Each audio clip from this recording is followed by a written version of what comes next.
Canal 9 Bio Bio Televisión, junto a Universidad Católica de la Santísima Concepción y Arzobispado de Concepción,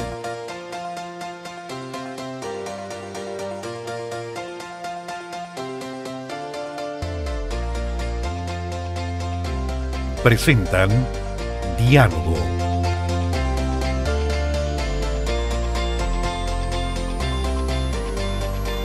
Aquí estamos nuevamente en Diálogo para abordar los temas que a usted le importan, y espero que sea de su agrado poder conversar con personas como las que traemos hoy día para abordar un tema que no es muy agradable, la verdad, pero hay que afrontarlo. Es el consumo del alcohol, de las drogas, del tabaco, y para eso hemos traído a personas muy competentes en la materia. Y lo hacemos, por supuesto, con los estudiantes de la carrera de Dirección Audiovisual y Comunicaciones, Multimedia, de la Universidad Católica de la Santísima Concepción, con el Arzobispado y el Canal 9 Bio Bio Televisión, junto a Pamela Guayo, que es la intérprete de lenguas. Esta vez hemos invitado a Byron Martínez, administrador público, director regional del SENDA, el Servicio Nacional para la Prevención y Rehabilitación del Consumo de Droga y Alcohol, y también a Gabriel Lagos, psicólogo, que trabaja en el Centro Comunitario de Salud Mental de San Pedro de la Paz. Y queremos que usted se informe sobre este tema que lamentablemente es mucho más expandido de lo que uno se imagina, y el daño que hace el alcohol, la droga, el tabaco es muy grande. Don Byron, cuénteme, ¿qué está haciendo Senda en este minuto? ¿En qué están ustedes? Senda es un servicio que está hace unos 4 años funcionando.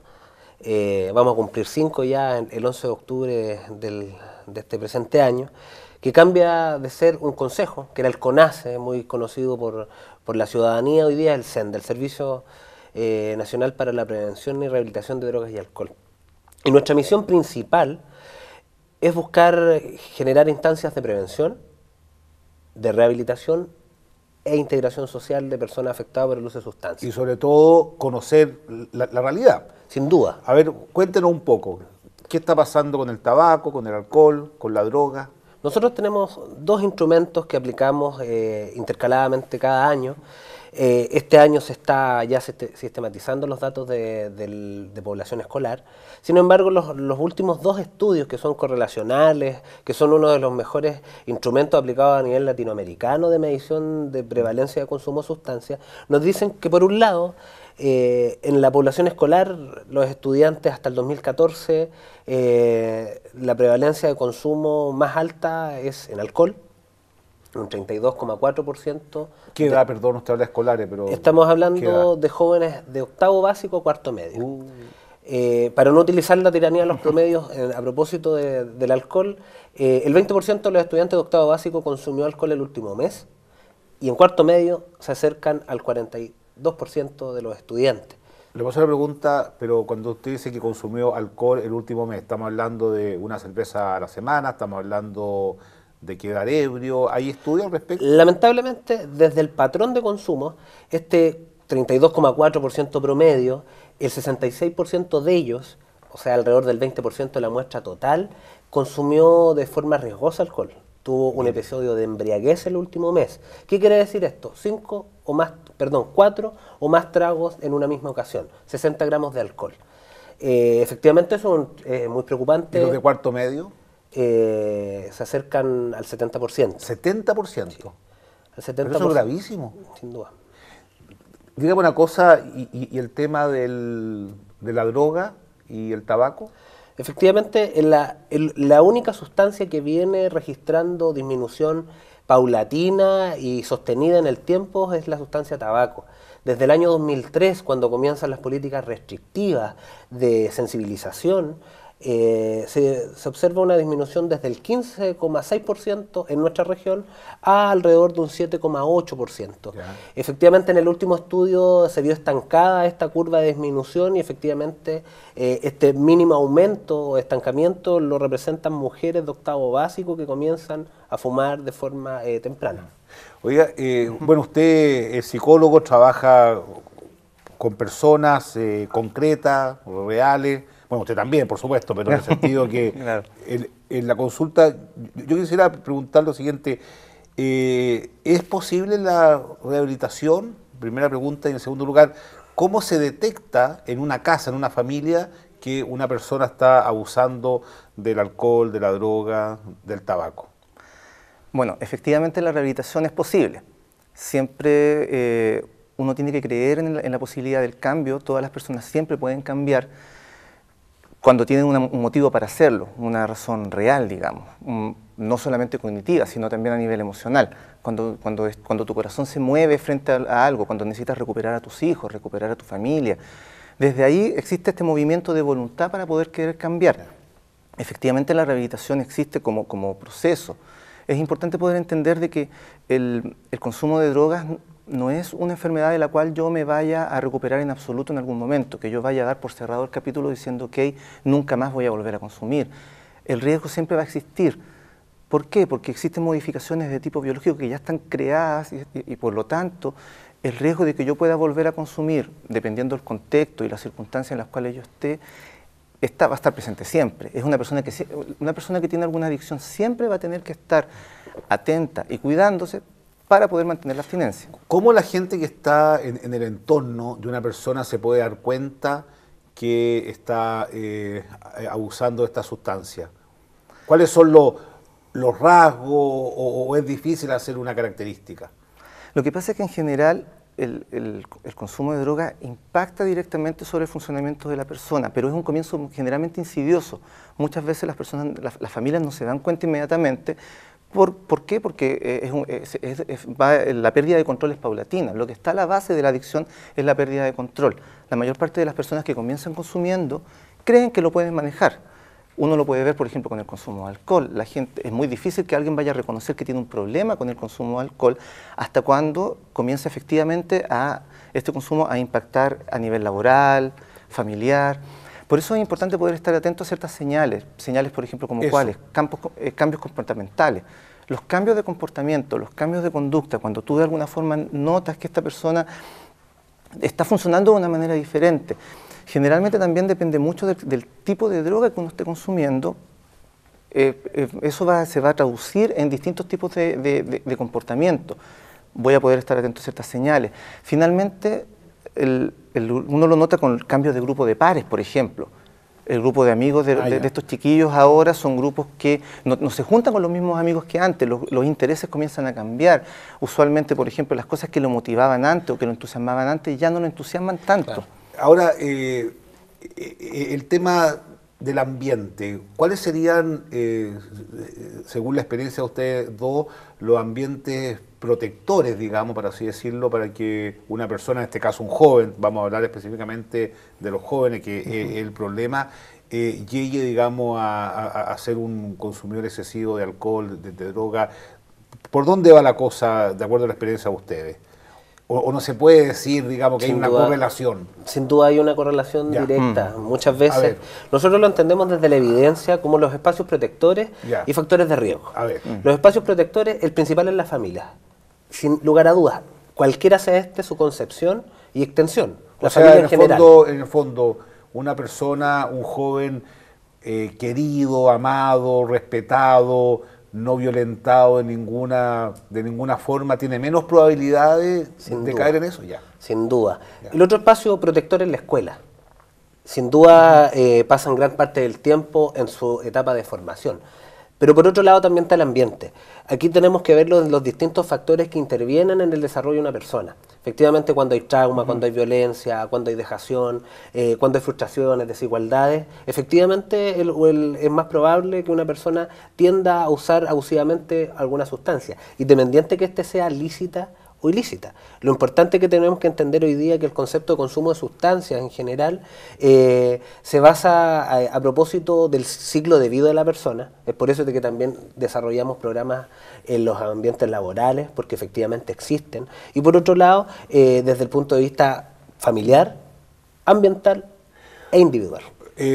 O sea que uno podría decir, digamos, tener la hipótesis que el consumo excesivo es una consecuencia de un malestar interior profundo, digamos. hay ciertas características que tienen que ver con el individuo, con la familia o con el contexto que hacen que favorecen que aparezca alguna adicción. En general uno puede conceptualizar la adicción usualmente como una solución. No parte así. ¿Por qué lo estoy planteando de la siguiente forma? Porque usualmente cuando los chicos se involucran en una adicción, le dan un sentido a esta adicción en algún momento. Por ejemplo, nosotros lo podemos ver cuando en estos contextos de fiesta, los chicos beben alcohol porque dicen de que de esa forma se desinhiben, se divierten más. Le están asignando una utilidad a esta sustancia. Ahí ya partimos dándole un sentido, y lo complejo de eso es que, por lo tanto, al tener una utilidad, al tener una funcionalidad, resulta un poco más difícil poder retirarla. Usualmente, lo que uno puede ver, y como comentaba Byron, la familia es un factor primordial digamos, de protección.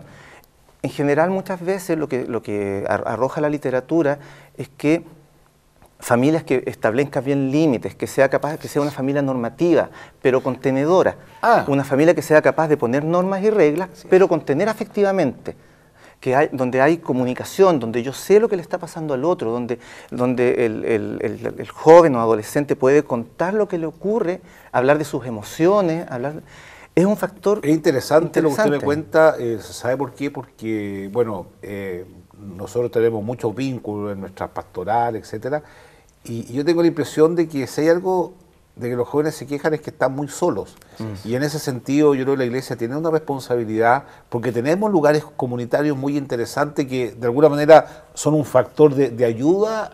Además, el sentido de la vida, por ejemplo, yo pienso que ayuda a la hora de determinar si alguien va a ser consumidor o no. Una pregunta que quería hacerle a usted tiene que ver con cuáles son las drogas que hoy día circulan, que los jóvenes consumen más, etcétera.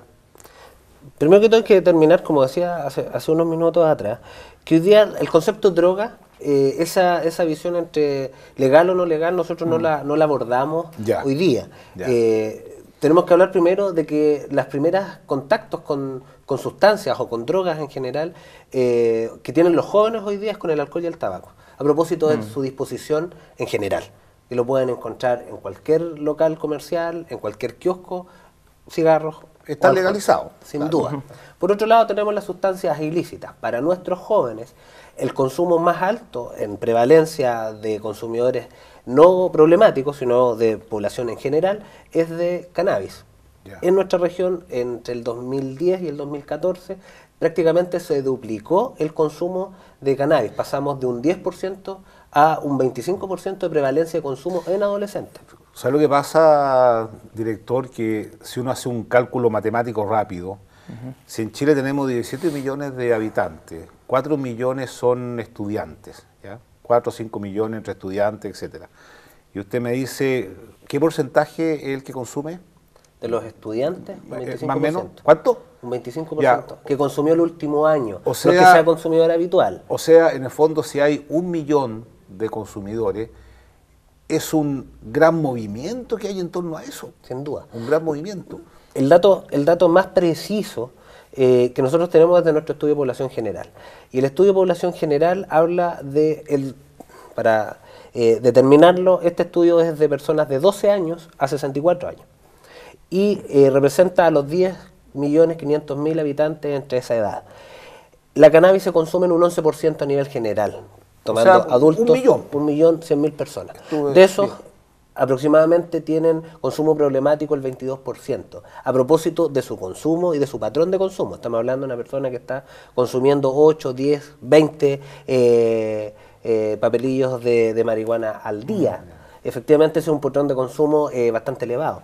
Y si nos vamos al alcohol, que también es la droga que hoy día más causa de muerte tiene en nuestro país, se consumen el 60% de las personas, y lamentablemente de ese 60%, el 25%, o sea, 2,5 millones de chilenos, consumen de forma riesgosa, tuvieron un episodio de embriaguez en el último mes. ¿Qué causa esto? 10.000 chilenos fallecidos al año por accidentes de tránsito, por violencia, por cirrosis hepática y todos los tipos de cáncer. Es impresionante, a propósito de eso, estaba leyendo que la segunda causa de muerte entre 22 y 44 años es el suicidio. O sea, algo tiene que ver con esto. Oye, yo quería preguntarle algo, usted que trabaja en la clínica, en la consulta, digamos, ¿cómo llega alguien a conversar con usted? O sea, ¿cómo alguien llega a conversar con usted? Porque la familia se lo dijo, él se dio cuenta, un amigo, y cómo es la evolución, desde la primera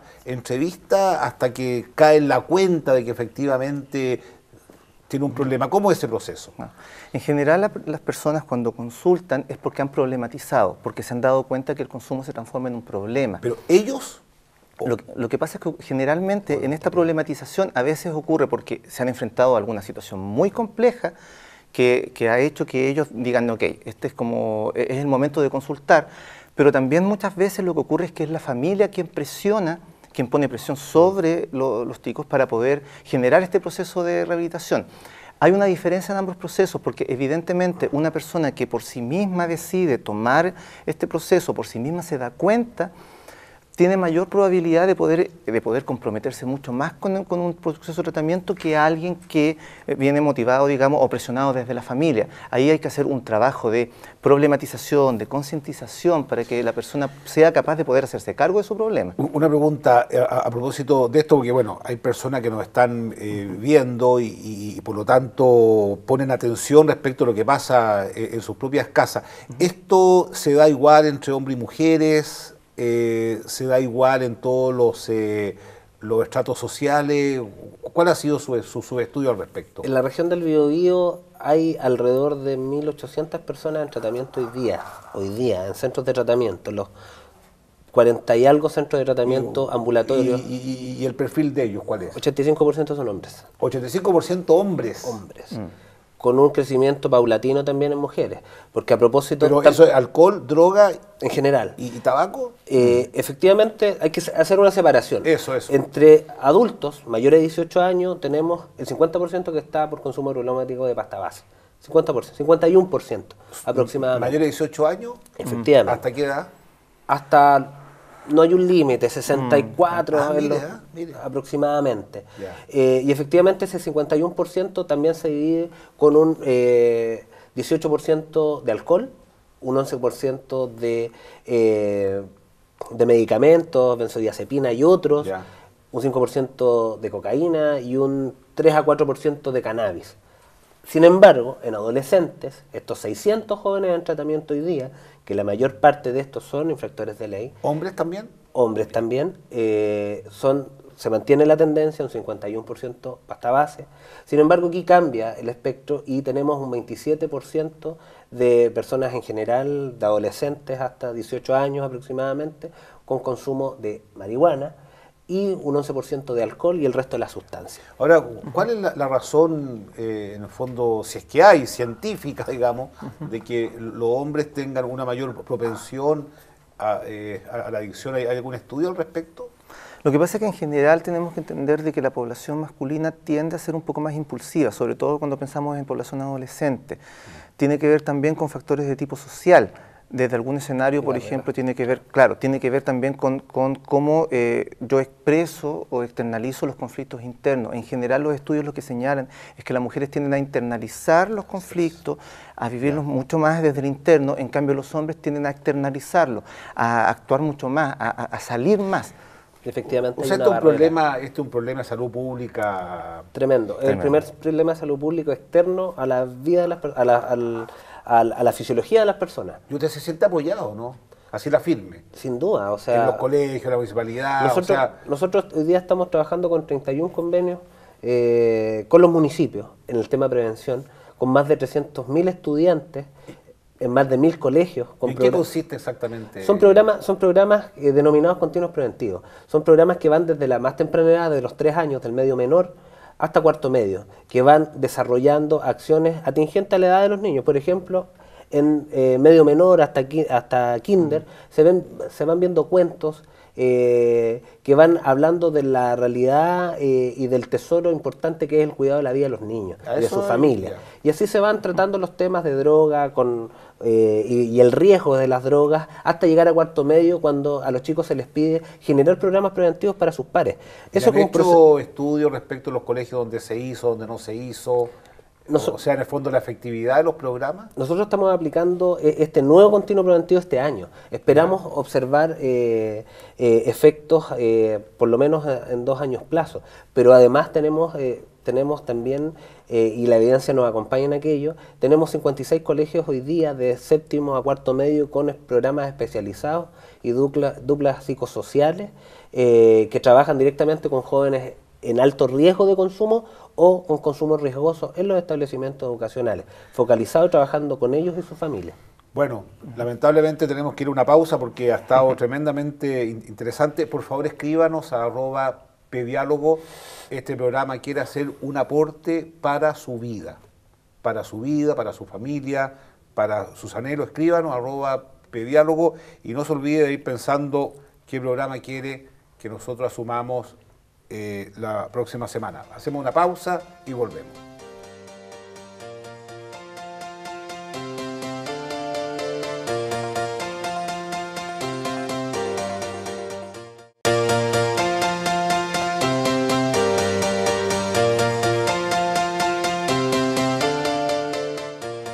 Aquí estamos nuevamente en diálogo, conversando sobre un tema que nos inquieta a todos, porque atañe el presente y el futuro de nuestro país, que son los jóvenes. Yo quisiera hacerle una consulta. ¿Qué dicen las estadísticas respecto a la relación droga, violencia, droga, delincuencia? Yo creo que sería muy injusto decir que todo drogadicto es delincuente. Eso sería muy injusto. Pero tengo la impresión que el mayor número de personas que delinquen tienen algún vínculo con la droga, especialmente los jóvenes. ¿Esa tesis es cierta o no? Así es. A ver, no todos los consumidores de sustancias generan hechos de violencia o delincuencia. Absolutamente. Pero sí los que desarrollan hechos de delincuencia normalmente están asociados a un consumo de sustancias. Eso es importante. ¿Qué tipo de sustancia? De todo, alcohol, pasta base, en general. Eso es lo más cercano. ¿Ustedes han conversado, han tenido encuentro con los que venden esta sustancia, por ejemplo, o no? ¿O son dos mundos que no se tocan? Por ejemplo, con las botillerías. Sin duda, nosotros estamos desarrollando un plan piloto en la comuna de Talcahuano a propósito de una estrategia nacional de alcohol que vamos a lanzar en los próximos meses, que nos invita a trabajar en la temática específica de la venta, por ejemplo, a menores de edad, que ahí tenemos un tremendo problema. Las filas que hay los viernes en la noche, los sábados. Sí, sin duda ahí los botilleros y los almacenes, mi mini market en general, hemos como sociedad proliferado este tipo de establecimientos. Y efectivamente no hay un filtro para la venta a menores de edad. Nosotros, para el 18 de septiembre... O sea, en la práctica le venden a cualquiera. Así es. Ahora, usted es psicólogo, yo no sé, en el fondo, cuáles son sus creencias, etcétera, pero ¿usted cree que en el fondo, el consumo de esta sustancia es un profundo vacío espiritual, un profundo vacío de la vida? ¿Usted ha llegado a ese nivel de disquisiciones cuando usted ve a una persona que podría tenerlo todo en la vida y que sin embargo consume? Lo que pasa es que en general cuando uno está consumiendo droga, y es importante poder entenderlo, se termina funcionando en un modo de sobrevivencia, de un día a día, del corto plazo, de la inmediatez. Por lo tanto, efectivamente, tiene que ver con una falta de proyectiva vital, una falta de un sentido de vida. Desde ese escenario, evidentemente, el trabajo desde la espiritualidad, desde la vinculación de la sensación de trascendencia, de armar un proyecto vital es central. O sea, porque eso es lo que permite también, es un punto de mira hacia el cual dirigirse. Es un objetivo que te permite reestructurar tu jornada, reestructurar tu vida, reestructurar tu accionar durante el resto de aquí a varios meses más. Y permite desde algún escenario también poder vincularte con otros, porque también está asociado con un sentimiento de soledad. Los consumidores, a pesar de que uno piensa que el consumo es social, no es así. El consumo, a pesar de que sean muchos que estén consumiendo juntos, en el fondo están solos. Y esa sensación de soledad, de lo utilitario del consumo con el otro, es importante poder reestructurar este tejido social de vinculación con padres nutritivos, de vinculación con su familia, de vinculación con redes. Yo quedo con un pequeño dejo de pesimismo, o sea, me da mucha pena decirlo, porque pareciera ser que la sociedad que gira en torno a la competencia y el lucro, digamos, esta excesiva competitividad, este excesivo exitismo al cual se nos obliga desde jardín infantil, parece que nos ayuda a generar personas que reconozcan su propia valía independiente de su inteligencia. O sea, pareciera ser que los países más desarrollados económicamente y más exigentes son los que generan un mayor número de problemas. ¿Hay estudios internacionales al respecto? La verdad, la evidencia va por otro lado, pero trastoca esta realidad. Nosotros lo que podemos decir fehacientemente es que efectivamente los caídos por el uso abusivo de sustancias, si lo vemos a otras sociedades antiguas, siempre han existido las sustancias, normalmente de forma ritual, de celebración. Hoy día esta vida de la competencia, del capitalismo exacerbado, del cosismo exacerbado también, lo que invita lamentablemente a tener un porcentaje creciente de personas con consumo problemático de sustancias porque buscan a través de estas una válvula de escape. Pero una pregunta, por ejemplo, ¿hay estudios de la relación que hay entre el consumo entre países donde hay un Estado más protector, países donde hay un Estado menos protector, un país donde las escuelas son públicas y hay más equidad, o esos son factores que no tienen nada que ver? ¿Cuál ha sido la experiencia internacional al respecto? Los países que han logrado generar disminución de prevalencia de consumo y de personas en tratamiento son los países nórdicos de Europa. Y efectivamente son políticas asociadas a la protección, asociadas a los derechos laborales, asociadas a la protección de la familia y otros, porque efectivamente cuando tenemos sociedades poco solidarias, extremadamente estresadas y efectivamente muy poco resilientes, que si yo no fui exitoso a propósito de un objetivo en mi vida se acabó, efectivamente tienen mejores resultados, porque efectivamente aquí el tema de la generación de una comunidad más protectora, de una familia más fraterna, con límites, que está atrás de sus hijos, escuchándolos, pero también poniéndole límites, es un efecto positivo en el desarrollo de evitar el consumo de sustancias. O sea, usted, digamos, con sus pacientes, puede decir que las personas que tienen una autoridad junto a ellos tienen menos posibilidades de caer en la droga y el consumo de alcohol, que tiene límites en la vida. ¿Hay algo de eso? Resulta bien curioso en realidad que yo creo que el 100% de los usuarios a los cuales yo veo, a los cuales les pregunto, ¿a quién le cuentan cuando se sienten tristes, cuando están enojados, cuando tienen algún problema? Y la respuesta invariablemente siempre es a nadie. No tengo a nadie a quien contarle. No tengo a nadie a quien contarle, no le cuento a nadie, estas cosas me las guardo. En general, usualmente ocurre eso. Pero perdón que le pregunte, pero ¿se las guardan porque creen que a sus papás no les interesa, porque el papá está ausente, porque no tiene? O sea, ¿cuál es la razón por la cual no se la cuenta a nadie? Digamos? Porque de alguna forma la dinámica familiar se armó de tal forma en la cual no hay una figura contenedora.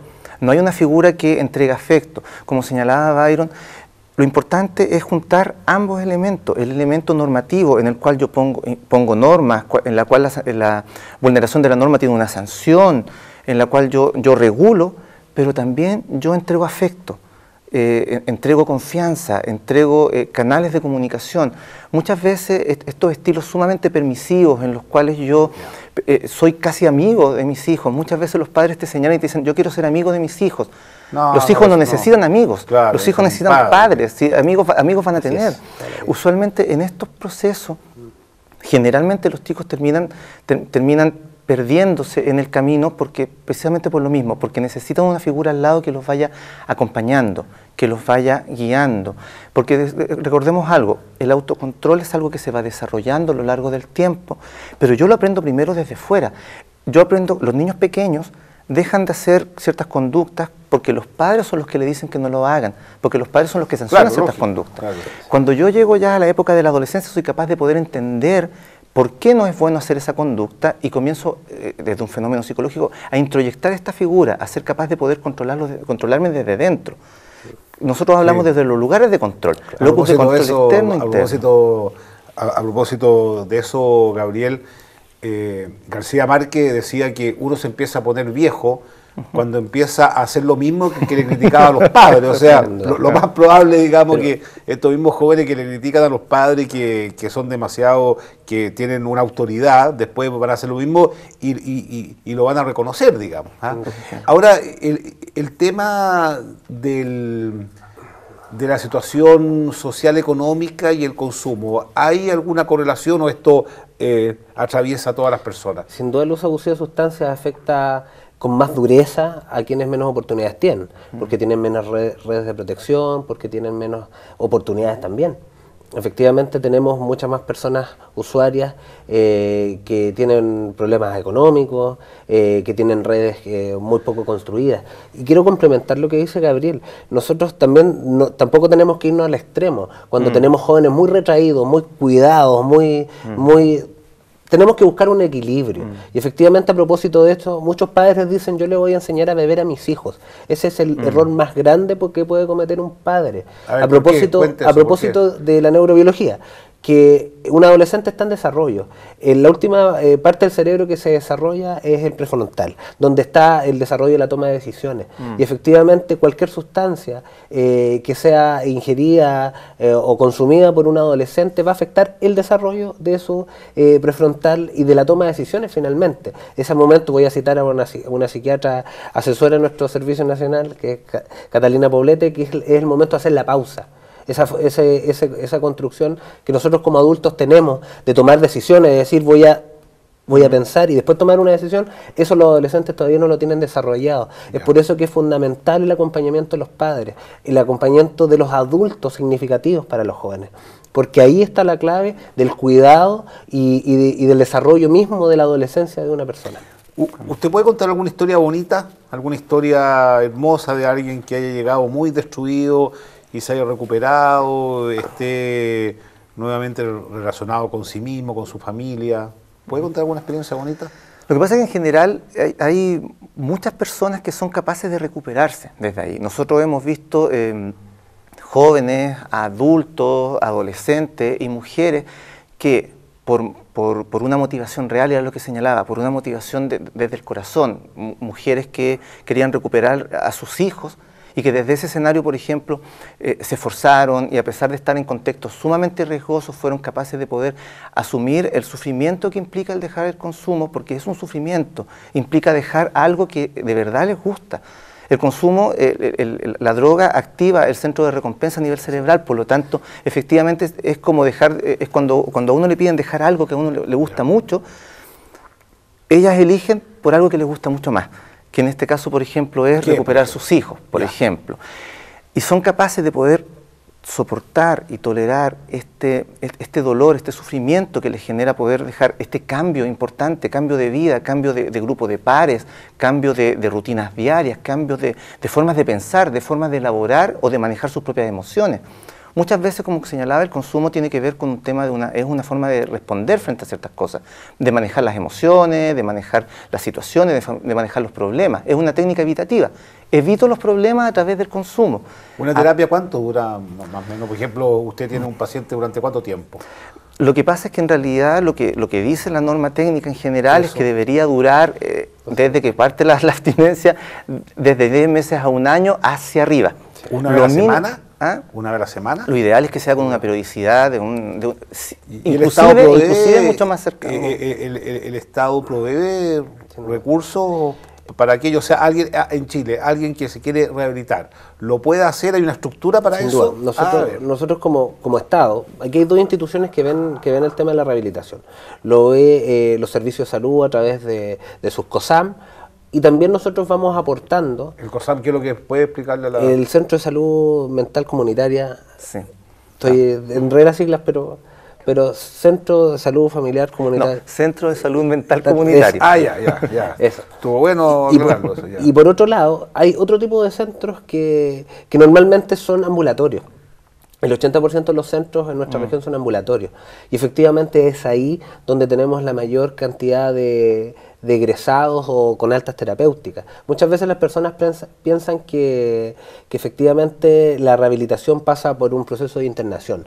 Eso depende sin duda del daño biopsicosocial que pueda tener una persona, y efectivamente cuando nosotros lo sacamos de su medio, que normalmente terminada la rehabilitación va a volver a él, por ejemplo, tenemos una persona en alta terapéutica, vuelve a su sector, ha sido sacado del mismo, vuelve y vuelve a consumir. Y efectivamente nosotros tenemos casos que han existido personas con 3 a 6 meses de rehabilitación y otras que han estado 7, 8 años. Y efectivamente se basan a propósito de los lazos, de las redes, de los apoyos y de las motivaciones. Efectivamente ahí desde el punto de vista de la recuperación de personas son efectivamente procesos complejos, muy dolorosos, pero que efectivamente cuando tenemos personas recuperadas y tenemos personas con una vida recuperada es totalmente satisfactorio. Eso quería preguntar.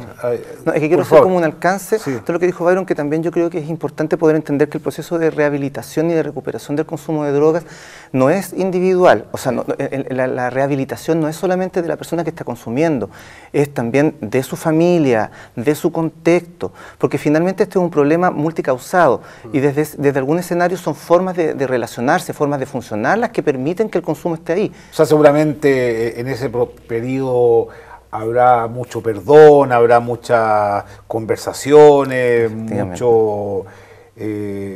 no, o sea, es un proceso interesante. Y usted en lo personal, ¿qué es lo que siente, digamos, como psicólogo cuando ve que una persona está avanzando, está creciendo? O sea, evidentemente lo que uno siente es la satisfacción de poder ayudar a un otro, de sentir desde algún escenario que ese otro se está rearmando su forma de funcionar. Es importante poder entender de que en general la mayoría de los centros de tratamiento y la mayoría de las personas que trabajamos en esto, lo que hacemos es proponer herramientas, ofrecer herramientas a las personas. Son finalmente las personas las que lo utilizan y las que finalmente hacen el esfuerzo para poder salir de esto. ¿Y hay gente que no va más? O sea, de repente llega y se...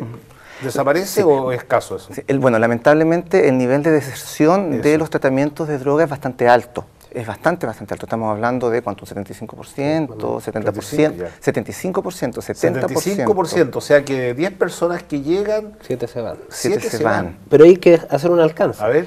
Todo acercamiento a un proceso de rehabilitación, aunque lo haya abandonado 1, 2 o 3 veces, es parte del proceso en sí. Sí. Y de hecho las mismas recaídas también lo son, porque son un proceso como indicábamos, biológico, social y psicológico.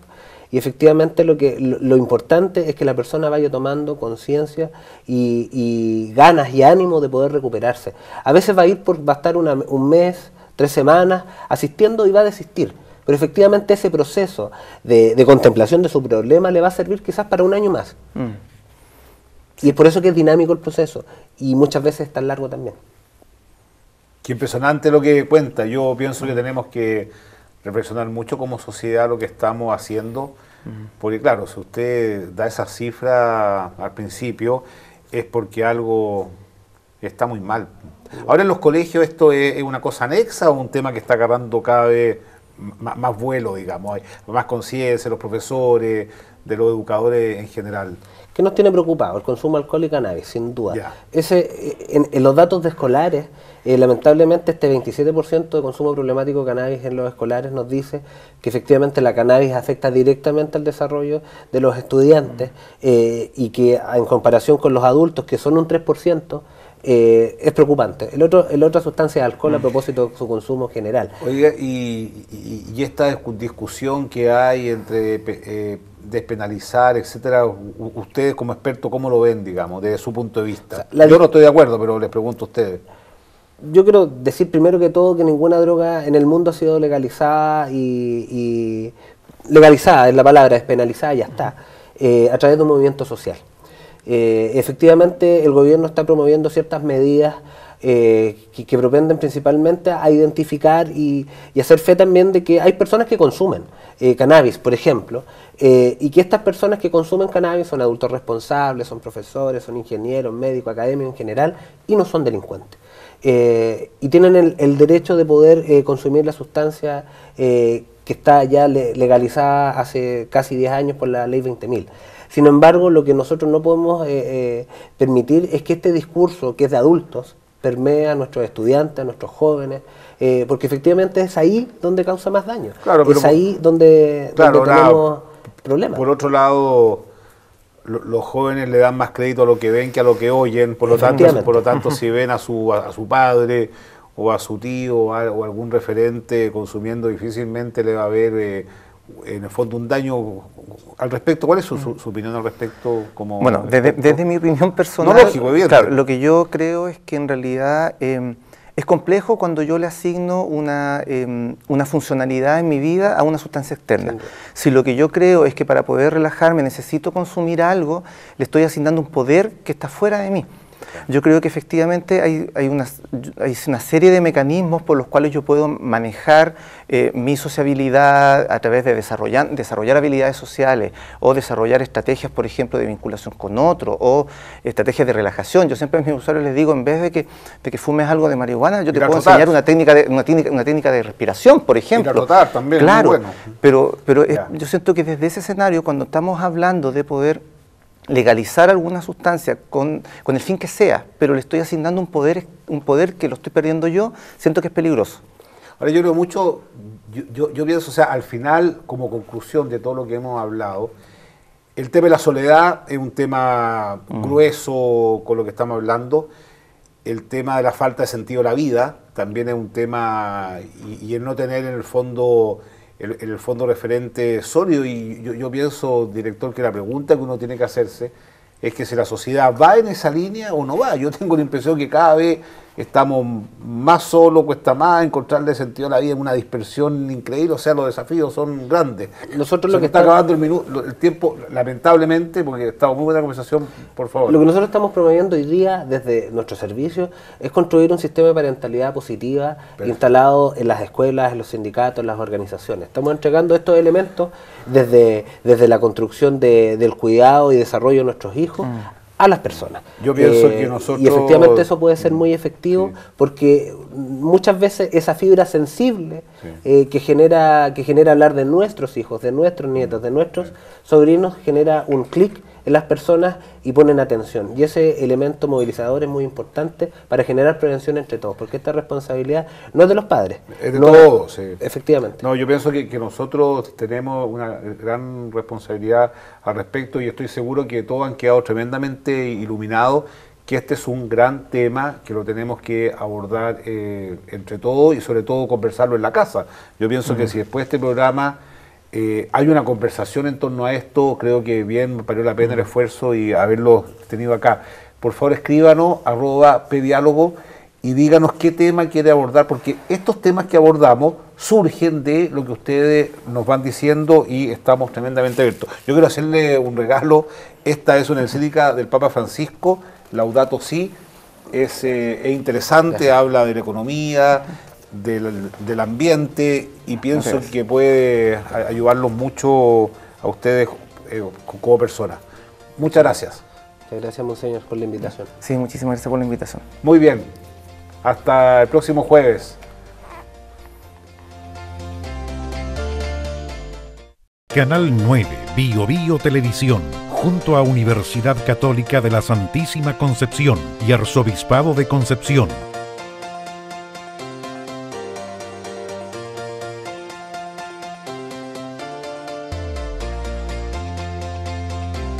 Presentaron Diálogo.